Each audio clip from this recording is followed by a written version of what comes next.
परमेश्वर ने मनुष्य का जन्म हम सबको दिया। अनंत संभावनाएं और क्षमताएं मनुष्य के अंदर हैं।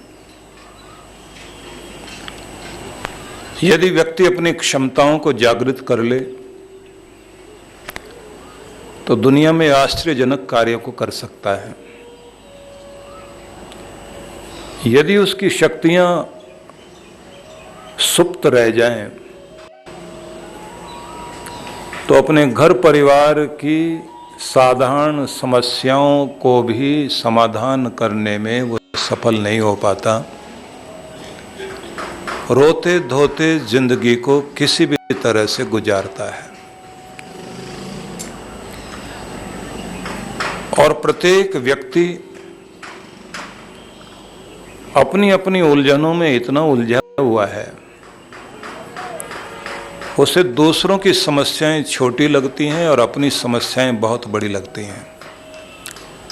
उसके पास हमेशा ही दूसरों के लिए बहुत बढ़िया सुझाव है, अपने लिए कोई सुझाव नहीं है। अपने लिए हमेशा बहुत सारे किंतु परंतु अगर मगर है। मैं कर लेता, ऐसा हो जाता, लेकिन क्या करूं, घर के लोग फलाने ये वो। पता लगता है कि हम अपनी क्षमताओं को जागृत न करने के कारण अपने ही कुछ मकड़ जाल में उलझे हुए हैं और इसी को हम अपना भाग्य मान लेते हैं। क्या करें, किस्मत से ज्यादा नहीं मिलने वाला, वक्त से पहले नहीं मिलने वाला। जब कोई चीज मिलेगी तो मिलेगी, किस्मत में होगी तो मिलेगी। दुखद स्थिति यह है कि हम भारतीय लोग किस्मत का रोना ज्यादा रोते हैं और हमें डराने वालों की भी फौज है जो हर रोज डराते रहते हैं। ये किस्मत में है, वो किस्मत में है, ये हो जाएगा, वो हो जाएगा, इस दिशा में मत चले जाना, उस दिशा में न चले जाना।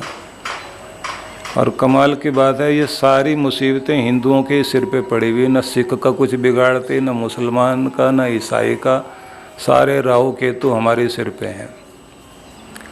और जबकि हम जानते हैं कि भगवान से बढ़कर, देवताओं से बढ़कर कोई दुनिया में शक्ति नहीं। भगवान के नाम का सहारा ले लिया जाए तो क्या नहीं हो सकता, असंभव संभव है। पर डरों को जीतो तो सही। इसलिए निवेदन करना चाहता हूं कि अपनी क्षमताओं को जागृत करना है तो अपने परमेश्वर का सहारा लीजिए, डरों से बाहर निकलिए। तो क्या करना है? कृष्ण भगवान ने जो गीता में कहा है, आइए हम उस पर कुछ चिंतन करते हैं। तो मेरे साथ आप उच्चारण करिए, मय्येव मन आधस्व मयि बुद्धिम निवेशय निवशिष्यसि मय्येव उत ऊर्ध्वम न संशय। कृष्ण कह रहे हैं गीता के 12वें अध्याय में, तुम मुझ में मन लगाओ और अपनी बुद्धि भी मुझे दो। मन भी, बुद्धि भी। और तुम मन बुद्धि को जब मुझ में लगा दोगे तो इस तरह तुम मुझ में निवास करने लग जाओगे, फिर निश्चित ही चिंताओं का अंत होगा, डरों पर विजय पाओगे। तुम्हारे योग क्षेम की रक्षा मैं करूंगा, तुम्हें जो मिलना चाहिए वो तुम्हें मिलेगा। अब ये एक संदेश है। ऐतिहासिक दृष्टि से यदि हम थोड़ा दृष्टिपात करें तो ये समझ में आता है, जब मन में शंका उठती है कि भगवान ने तो कह दिया तुम अपना मन बुद्धि मुझे दो, मुझ में निवास करोगे, मेरे हो जाओगे, फिर किस चीज का डर, किसकी चिंता, क्या परेशानी। तो मन में आता है कि क्या किसी ने ऐसा किया और उसके साथ कुछ भला हुआ।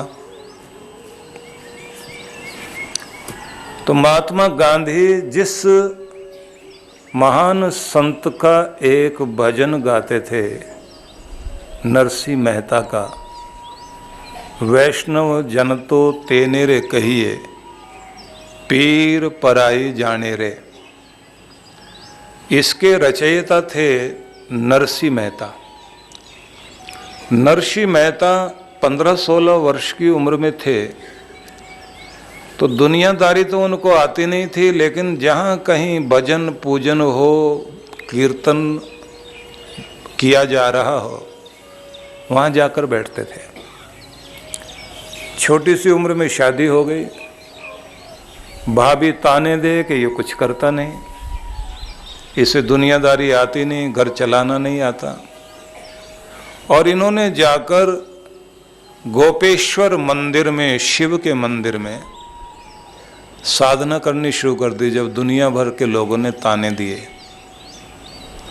और मन भी भगवान को दिया, बुद्धि भी भगवान को दी, और ये कह दिया मुझे नहीं आती दुनियादारी, मेरा मन दुनिया में नहीं लगता भगवान, मैं तो तुम्हारा हो गया, तुम जानो। ये दुनिया वाले जितना बड़ा बड़ा संग्रह कर लेंगे, चीजें जोड़ लेंगे, बड़े कहलाएंगे, लेकिन इनकी बड़ी से बड़ी चीजें यहीं छूट जाएंगी। मैं तो वो धन इकट्ठा करना चाहता हूँ जो उस लोक तक जाए, तेरे दर तक जाए। भगवान मुझे वो वाली दौलत दे, मुझे दुनिया की दौलत नहीं चाहिए। पेट तो सब भर लेते हैं, तन तो सब ढांप लेते हैं, मैं तो तेरा होना चाहता हूँ। मेरा मन मेरा नहीं है, अब तेरा हुआ। अब मुझे कोई अक्ल नहीं है, जो भी मुझे समझ है मैंने तुम्हें दी। कुछ आत्माएं होती हैं जिनको पिछले जन्म का कुछ न कुछ प्रभाव होता है, जिनके अंदर भक्ति का प्रभाव रहता है, तो थोड़ा सा कुरेदने से, कुछ घटना घटने से उनकी भक्ति जाग जाती है। और कुछ लोग ऐसे होते हैं कि जो दूसरों की भी भक्ति छुड़ा देते हैं। कोई कर भी रहा हो तो एकदम कहेंगे देखो बुद्धि खराब, कहाँ जा रहा है, क्या कर रहा है। नरसिंह मेहता की भक्ति जागृत हुई, समाधि लग गई, और ऐसा कहते हैं कि उन्हें शिव भगवान के दर्शन हुए। दर्शन हुए तो इन्होंने शिव को, उनकी ज्योति को देखने के बाद एक बात कही, मेरा मन कृष्ण में रमता है, मैं आपसे कृष्ण भक्ति मांगता हूँ, और साधारण भक्ति नहीं, उस रंग में रंग जाना चाहता हूँ। शिव मुझे वरदान दो। कहते हैं वरदान मिल गया, और फिर घर छोड़ा, दूसरे स्थान में आ गए। और वहाँ आने के बाद, क्योंकि मैं लंबी कथा नहीं उनकी सुनाऊंगा, सार बताऊंगा, बहुत चीजें आपको बतानी है मैंने, ये तो एक विचार बिंदु दे रहा हूँ।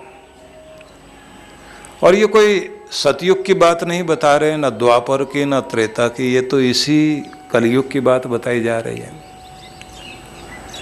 तो भगवान की भक्ति में रम गए। गरीबी थी, लेकिन इनके पुत्र का राजा के वजीर के साथ, उसकी बेटी के साथ विवाह का रिश्ता आ गया, संबंध कर दिया गया। लोगों ने मजाक उड़ानी शुरू की, कंगाल के पास कुछ है नहीं। तो ये शादी का निमंत्रण देने के लिए द्वारका में द्वारकाधीश को, कृष्ण भगवान को निमंत्रण देने गए। शादी होती है तो लोग पहला कार्ड गणेश जी को देते हैं, फिर अपने इष्ट देव को देते हैं, सदगुरु को देते हैं, कुल देव को देते हैं, देवी देवताओं को अर्पित करते हैं, नगर वासियों को, रिश्तेदारों को, सबको बुलाते हैं। इन्होंने कहा कृष्ण मेरे रिश्तेदार तो आप हो, और मेरे बड़े भी आप हो और मेरे संभालने वाले भी आप हो। मेरे पास तो और कोई शक्ति नहीं, केवल आप हो। आप जानो कैसे क्या होना। लाज रखनी है तो आप रखो, और जो कुछ होगा तो आपके कारण ही होगा। मेरे पास तो कोई शक्ति नहीं, मन मेरा नहीं है, बुद्धि मेरी नहीं, जो कुछ है सब मैंने तो आपको दिया। अब आप जानिए क्या होगा। और कहते हैं कि दुनिया मजाक बना रही थी। उस परीक्षा की घड़ी में कृष्ण सांवल सेठ बनकर आए और उसका सारा कार्य उद्धार किया। और गुजरात से लेकर राजस्थान में सांवल सेठ के, सांवरिया के जो गीत गाए जाते हैं वो बड़े अद्भुत और बड़े भावुकता में गाए जाते हैं, जिन्हें सुनते सुनते लोगों के आंसू बहने लग जाते हैं, हिचकियाँ बन जाती हैं कि कैसे आकर के लाज रखी कृष्ण भगवान ने। और इतने धूमधाम से विवाह हुआ। लोग कहें बाहर से कंगाल लगता है, अंदर खजाना छुपा रखा है। नरसिंह मेहता ने कहा कि अंदर नहीं छिपा रखा, दिल में छिपा रखा है। जिसने अपने गोविंद को छिपा लिया उससे बड़ा खजाना दुनिया में कोई नहीं है। उसकी लाज रखने वाला तो भगवान होता है। तो बहुत सारे उदाहरण उनके जीवन में घटे, लेकिन उन उदाहरणों से ये समझ में आता है कि एक जीवन पूरा पूरा परमेश्वर का हो गया तो परमेश्वर ने मान रखने में कमी नहीं छोड़ी।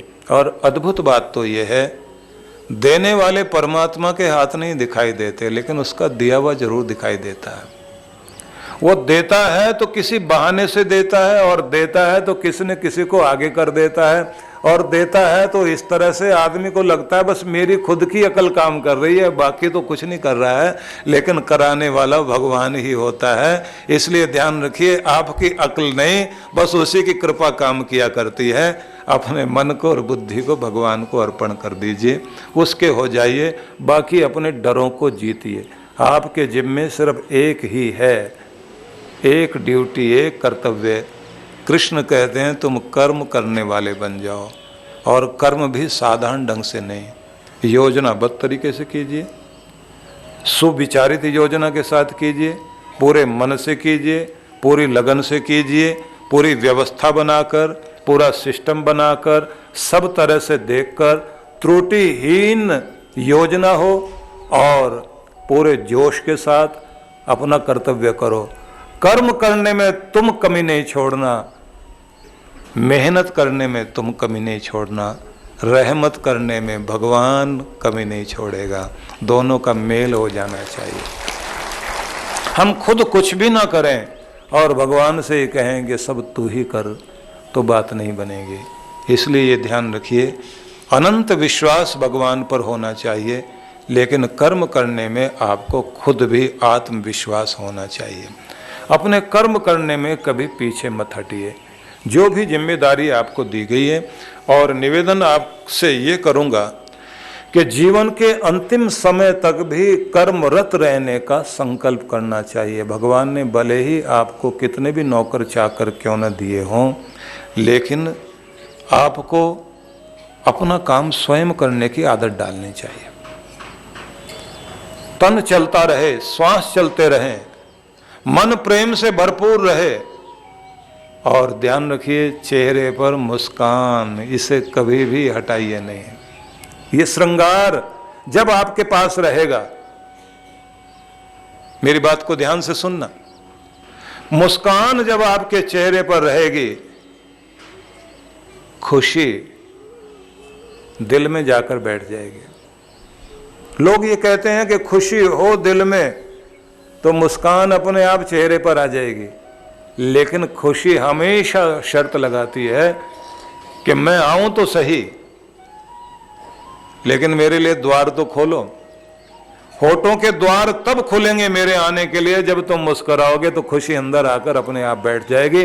भले ही अंदर खुशी हो ना हो, झूठी ही मुस्कान सही, आप मुस्कान बनाना सीख जाइए, आपके अंदर खुशी हमेशा के लिए ठहर जाएगी। तो इसलिए हर समय मुस्कान जो खुशी का स्वागत चिन्ह है, ये वेलकम करने के लिए सिंबल है, कि आपकी मुस्कान चेहरे पर बनी रहे, यही खींच कर लाएगी खुशी को अंदर। और जब खुशी अंदर बैठ जाए, खुश रहने की आदत पड़ जाए, तो हर समय आपके चेहरे पर मुस्कान रहेगी। और याद रखें, लक्ष्मी जी तभी आपके घर में टिकती है जब आप मुस्कुराना सीख जाते हैं। इसलिए व्यापारी भी, बड़े बड़े शोरूम में भी ऐसे सेल्समैन और सेल्स गर्ल्स रखी जाती हैं जिनके चेहरे पर हर समय मुस्कुराहट रहे और मधुरता से बोलें। कोई लड़ने झगड़ने वाला और गुस्सा करने वाला तो ढूंढ के रखा नहीं जाता। अगर रख लिया तो काम धंधा उसी दिन चौपट हो जाएगा। पता ये लगा, मुस्कान से लक्ष्मी जी आती है, समृद्धि आती है, और मुस्कान से बरकत पड़ती है। इसलिए कुछ घटेगा नहीं आपका, बल्कि कुछ अच्छा ही होगा। आज से संकल्प कर लीजिए, बिना बात के ही सही, बिना कारण के सही, हर परिस्थिति में ही सही, सुख हो या दुख में हो, संयोग हो या वियोग हो, हानि हो या लाभ हो, जीत हो या हार हो, उन्नति हो या अवनति हो, कैसी भी परिस्थिति क्यों ना हो, हमारी मुस्कान हमारे चेहरे पर रहेगी।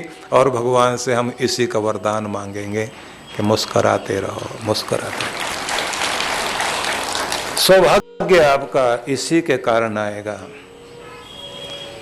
तो मुस्काने की आदत डालिए, माथे पर बल मत डालिए, और अपनों को देखकर, परायों को देखकर मुस्कुराइए। किसी के दुख को देखकर मत मुस्कुराना। किसी के वैभव को देखकर चिढ़ते जरूर हो।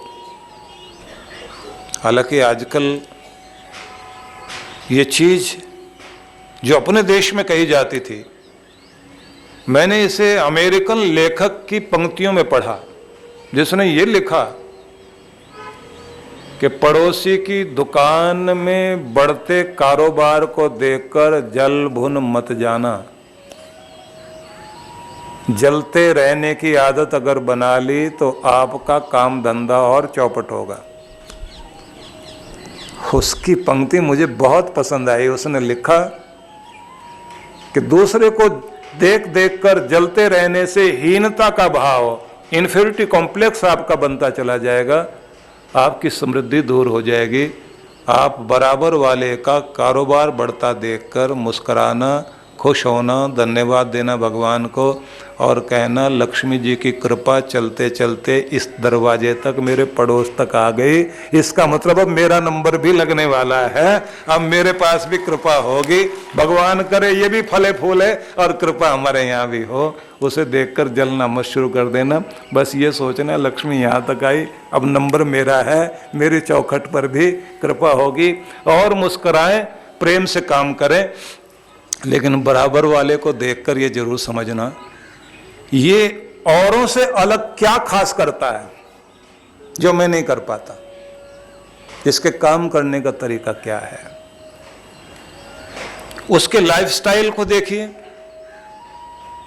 जीवन दर्शन को समझिए, और देखते देखते कुछ ना कुछ चीजें हर एक से सीखी जा सकती हैं। और उसके बाद अपने कार्यों को पूरा करिए, मुस्कुराते हुए काम करिए, खिन्नता में नहीं, कृपा होगी। और ध्यान रखिए, जिसके चेहरे पर मुस्कान है और जो चैन की नींद सोता हो, मधुरता से जागता हो, कर्मठता से कर्म करता हो, बड़ों के आगे नम्र रहता हो और भगवान की वंदना करता हो, उससे बड़ा सौभाग्यशाली दुनिया में कोई नहीं हो सकता। इसमें कोई पैसे तो लगने वाले नहीं है, कोई खर्चा नहीं होगा। आदत बनाओ ना।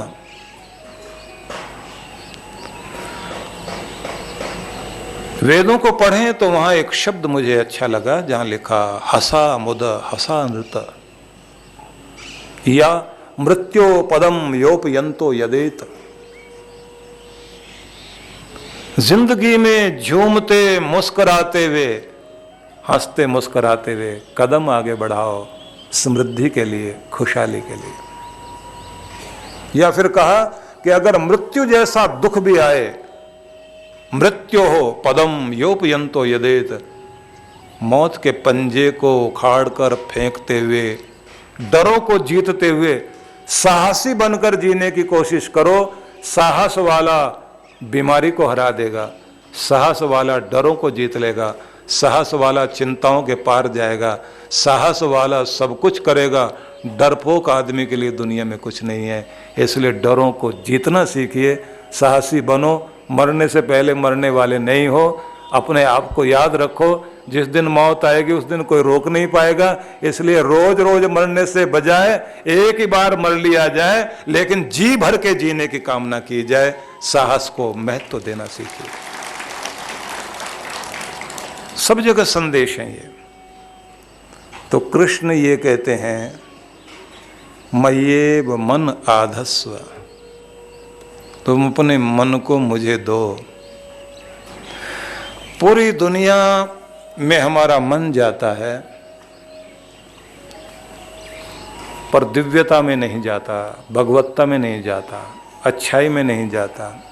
बुराई बहुत जल्दी पकड़ लेंगे हम, दूसरों की बुराई ढूंढ ढूंढ करके अपने अंदर ले लेंगे। जहाँ से जो भी कुछ, लोग ये कहते हैं भला बनने से दुनिया में कुछ नहीं होगा, थोड़ा सा टेढ़ा बनना ही पड़ेगा। और चाणक्य ने एक जगह लिखा कि जंगल में जितने सीधे पेड़ होते हैं ना, वही पहले काटे जाते हैं, जो टेढ़े होते हैं उन्हें कोई नहीं काटता।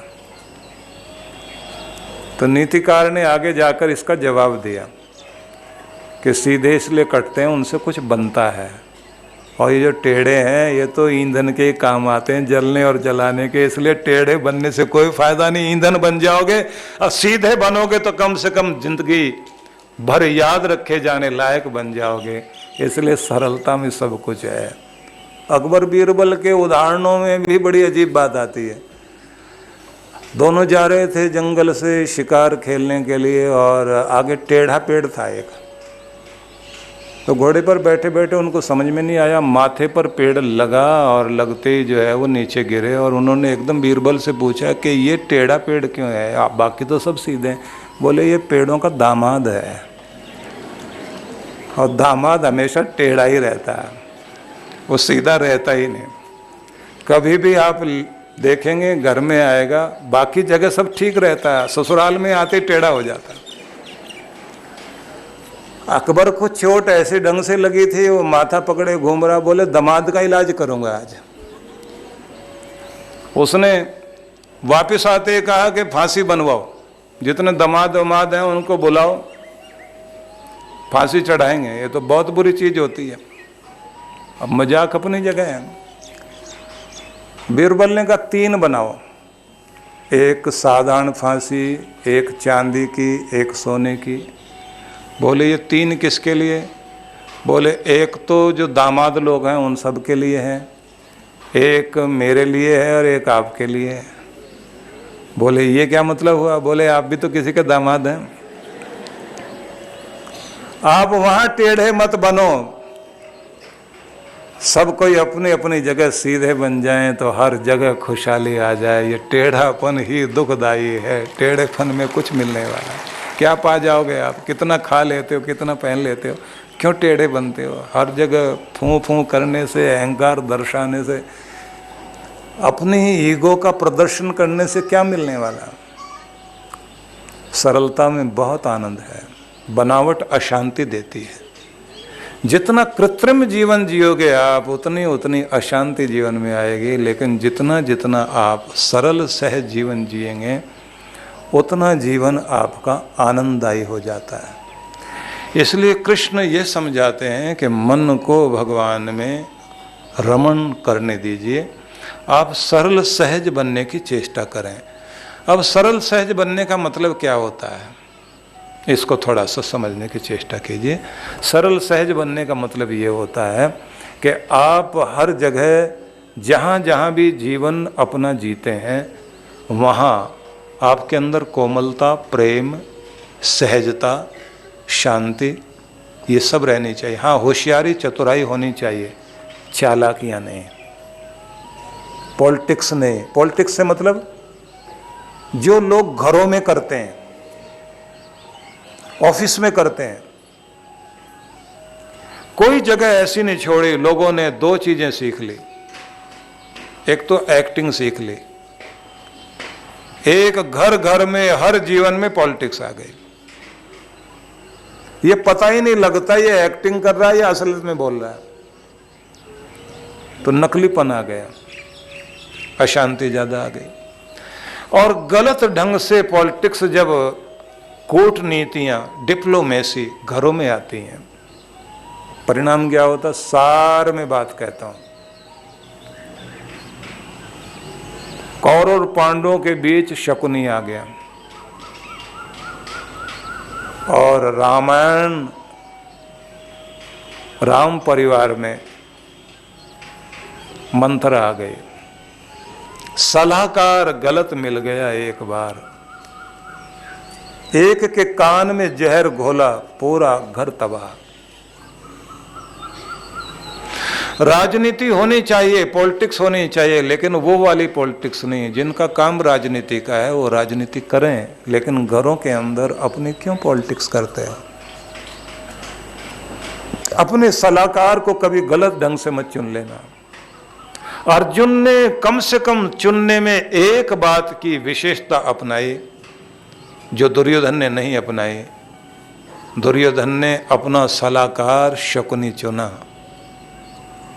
और अर्जुन ने अपना सलाहकार अपना कृष्ण चुना। परिणाम ये हुआ, शकुनी को चुनने का परिणाम ये हुआ कि कुल का नाश हो गया, कौरवों का अंत हो गया। और कृष्ण को चुनने का मतलब क्या हुआ? अर्जुन सदा के लिए अमर हो गया, राजपाट भी मिला, वैभव भी मिला, सुख भी मिला, समृद्धि भी मिली, यश भी मिला। इसलिए याद रखिए कि जब आप अच्छे सलाहकार अपनाते हैं तो आपके जीवन के दुख दूर होते हैं, और जब गलत लोगों की संगति में जाकर बैठते हैं, वो धूर्त टाइप के लोग जितने भी होते हैं वो आपके घर को भी खराब करते हैं, आपकी ज़िंदगी को भी खराब करते हैं। इसलिए मैं निवेदन करना चाहता हूँ, कितना भी मीठा बोलता हो कोई और कितना भी अपनापन दिखाता हो, अगर आपको ऐब सिखाए वो दोस्त नहीं हो सकता।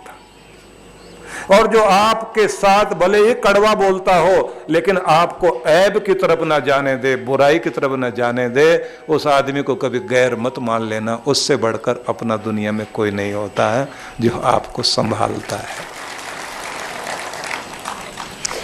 इसलिए चुनाव करने में हमेशा ध्यान रखिए, गलत संगति, गलत लोग, गलत तरह की राय देने वाले लोग, उनसे बचा जाए। बुद्धि को घुमा सकते हैं, स्थितियां बदल सकते हैं।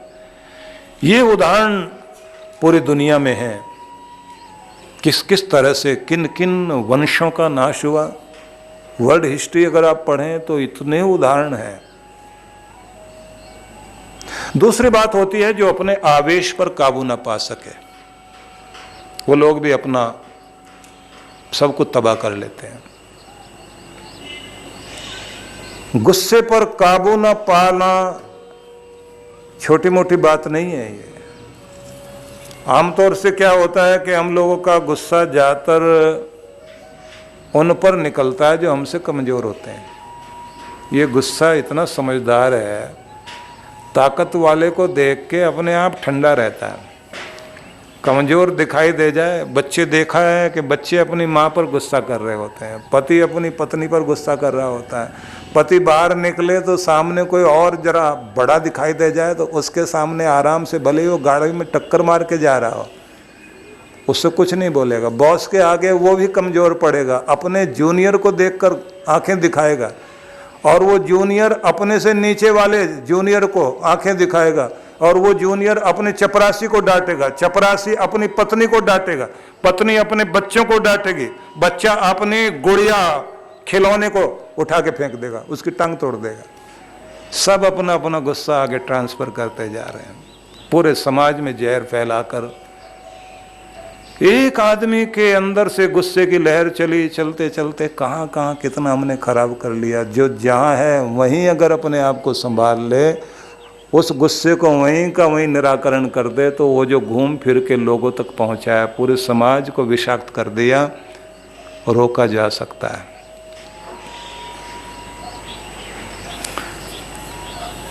विचित्र बात है, स्टालिन ने इतना बड़ा दुनिया का राजनेता हुआ, बेरिया नाम का उसका एक मिनिस्टर था, सबके सामने उसने आलोचना कर दी।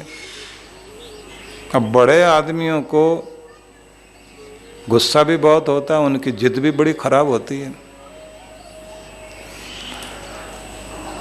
अब उसने जो आलोचना कर दी कि प्रशासन में ये चीज़ें बहुत गलत चल रही हैं, समाज इसको बर्दाश्त नहीं कर पा रहा, लोगों में जो है रोष है, हमें अपनी नीतियां ठीक करनी चाहिए, इतना ही कहा था।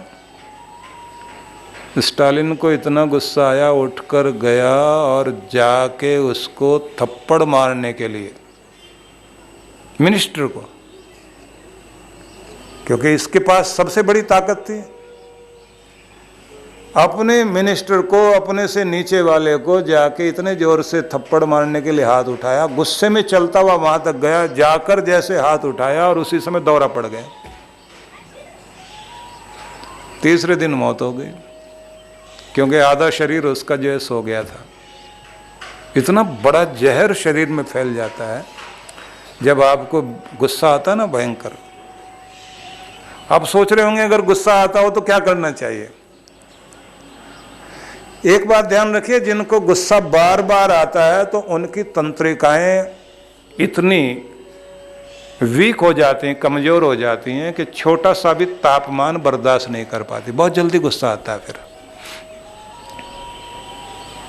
और बार बार गुस्सा आने के कारण ऐसे लोगों का हार्मोन सिस्टम जो है उसका बैलेंस बिगड़ता है, डाइजेशन पर असर आता है, शुगर जिनकी गड़बड़ रहती है उनकी शुगर बढ़ जाएगी, कुछ का बीपी बढ़ जाता है, और अगर आपका हार्ट कमज़ोर है तो हार्ट पर सीधा असर आ सकता है।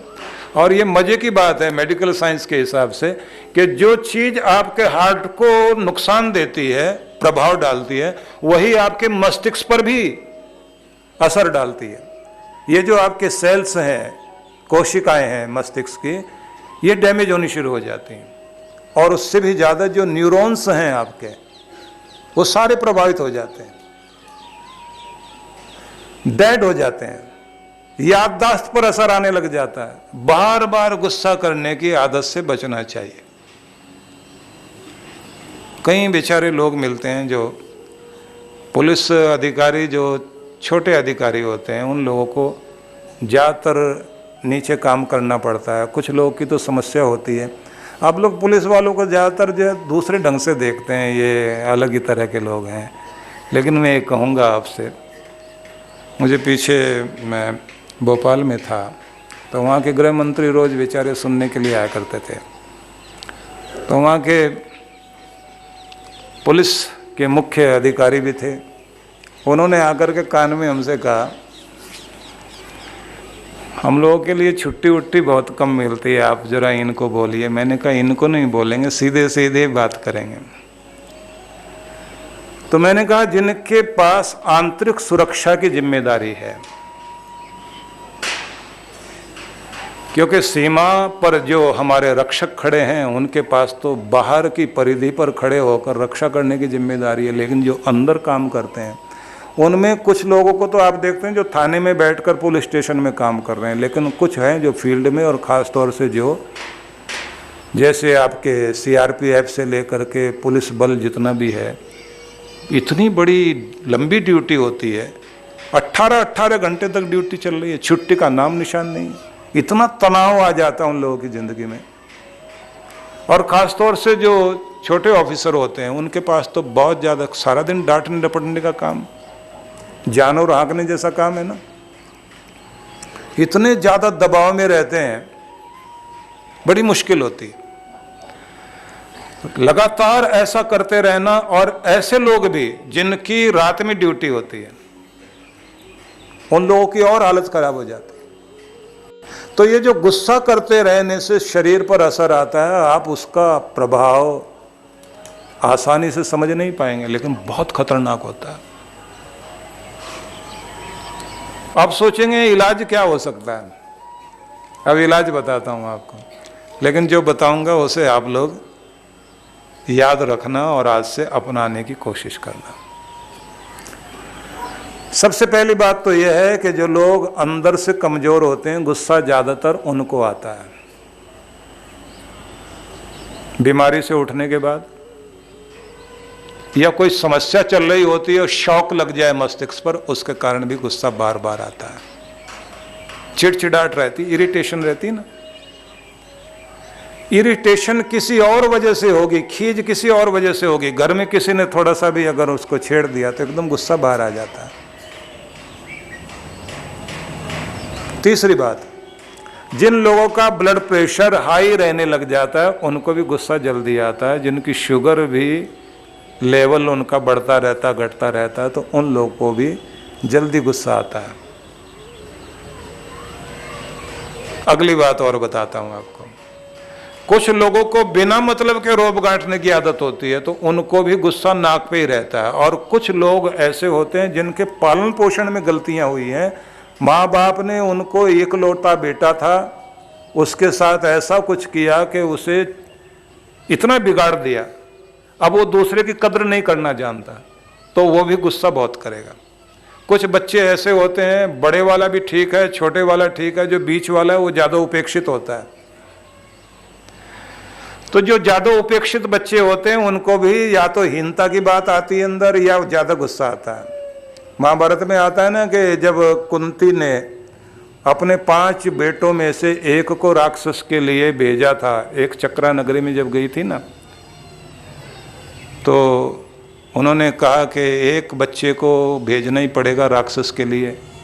हर घर से एक व्यक्ति उस राक्षस के लिए जाता है। भीम आगे आया, उसने कहा मेरा नंबर लगा दीजिए। तो कुंती माँ बोली तुम्हारा नंबर क्यों? बोले ऐसा है, सबसे बेकार का बच्चा मैं ही हूँ घर में, क्योंकि बड़े को प्यार मिलता है, छोटे को मिलता है, बीच वाला तो फालतू ही होता है। तब से चली आ रही है ये बात। बीच वाले को बेचारे को ऐसे समझते हैं, सारा प्यार या तो बड़े वाला ले जाएगा, छोटे वाला ले जाएगा। तो जो उपेक्षित रहता है उसे भी खीज अंदर बहुत रहती है। उनके घर में भी गुस्सा ज़्यादा चलता है, जहाँ पति शराब पीकर पत्नी को पीटता हो और बच्चे सामने देखते हों। इतिहास में अगर इन लोगों का वर्णन पढ़ें तो आपको बहुत आश्चर्य लगेगा। नीरो एक ऐसा ही बच्चा था जिसने रोम में 3000 लोगों को जलाकर मारा था। अपने पिता को मारा बाद में, क्योंकि पिता उसका ऐसा ही था, शराब पीकर माँ को मारा करता था।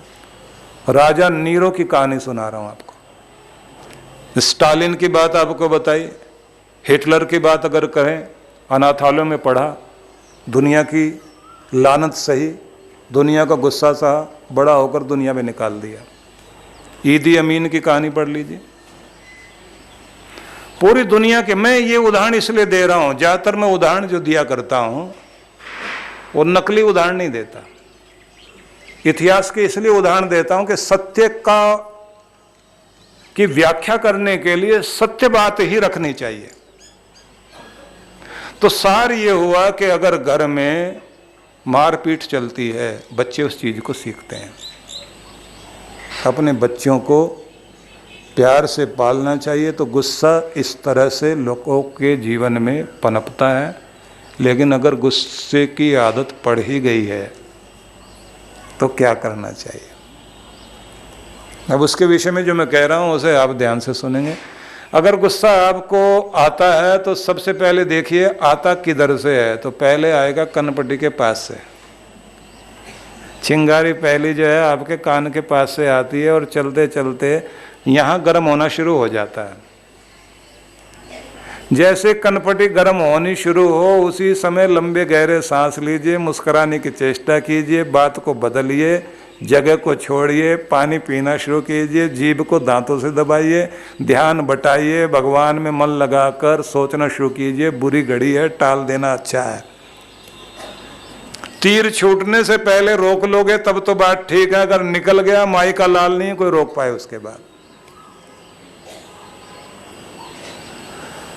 तो कनपटी जब गर्म होने लग जाए, यहाँ से चलते हुए गुस्सा जो है पहले इधर की तरफ आएगा, फिर उसके बाद माथे पर आएगा, यहाँ से सरक कर सीधा भ्रुकुटी पर आ जाएगा। यही तंती है सबसे पहले। और अगर यहाँ से भी सरक गया नीचे तो आंखों में आता, आंखें फैल जाती हैं ऐसे, और अगर गहरा हो गया तो आंखें लाल, और अगर और आगे बढ़ गया तो नथुने फूल जाएंगे, आप देखते हैं ना, और अगर आगे बढ़ गया तो होठ फड़कने शुरू हो जाते हैं, और अगर और आगे बढ़ गया तो दांत पीसना शुरू कर देगा आदमी, और अगर और आगे बढ़ गया तो मुट्ठियां कस लेगा, और आगे बढ़ गया बाहें चढ़ाएगा, फिर अभी देखता हूं। यह है साइकोलॉजी, मनोविज्ञान। तो इसलिए आपसे कहा शुरुआत कहाँ से करेंगे, जब कनपटी गर्म होने लग जाए, यहीं से आप अपने को शांत करें। और एक बात सोचें कि गुस्से से किसी चीज़ का कोई इलाज नहीं है, गुस्से से कुछ नहीं बनने वाला।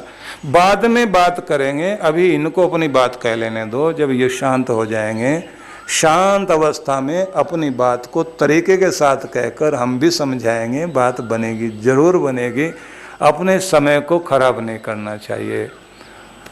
गुस्सा जब बढ़ने लग जाता है तो ये बात ध्यान रख लेना कि गुस्से के साथ उसकी बहन आती है बाहर।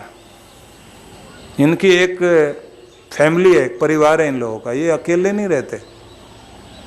जैसे भाई बाहर आएगा तो होता क्या है, इनका बड़ा भाई है अभिमान, अहंकार। आपकी ईगो हर्ट हो जाए एक बार, मतलब अभिमान पर कोई चोट मार दे, बदला लेने के लिए भाई आ जाएगा बाहर, उसका नाम है गुस्सा।